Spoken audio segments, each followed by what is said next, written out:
So we just finished up setting up our home camera. Now we're going to go ahead and set up our remote camera. So like before, I already went ahead and put an SD card in and set the date and time. So I'm going to press the mode button until commands show up. Press the more button until CL menu shows up.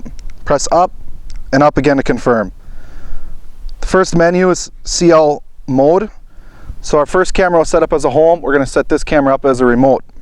Use the up arrow to change it. Once you have it set to remote, press the more button.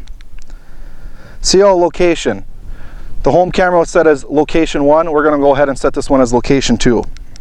Once that's set, press the more button. CL channel. So like I said earlier, you have to set up to the same channel as you did as your home camera. Our home camera was set up as channel 4. We're going to change the remote to channel 4 as well. Next is CuddeLink delay. We recommend leaving it at the 5-second setting it's at. Press more, CuddeLink count shows up. Once again, leave it at the setting that's already preset at. Press more again, and now it's going to show you CL level, which stands for CuddeLink level. When setting up your home camera, we recommend you always start next to the camera you previously set up. By doing this, it will ensure that you get a level. Once the level shows up on your LCD, you start walking away from your camera to set up the next camera. Typically, the level may take 1 or 2 minutes for it to finally have a signal. Once it has a signal, it'll display it on your LCD. So right now, the signal shows 99 good.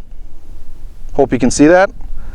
And now we're going to start walking until we get to a spot where we'd like to set up the camera, or until our level drops to a certain point where we're starting to get kind of in a gray area. Typically, when you start seeing below 20 as a level, that's when we really recommend setting that camera up. So let's start walking.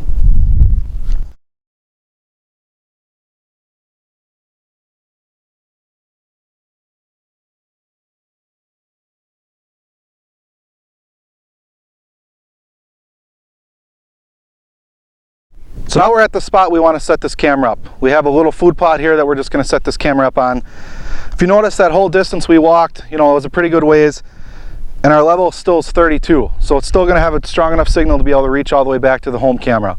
A lot of people are going to ask, what are the distances you can get out of CuddeLink camera? And it really comes down to terrain is a big thing. Now you notice there we went through a lot of hills, and it really didn't affect our distance at all. So once your level is good, we're going to go ahead and we're going to set it up on our post mount we have here, set all our settings, and then we're going to set up our next remote.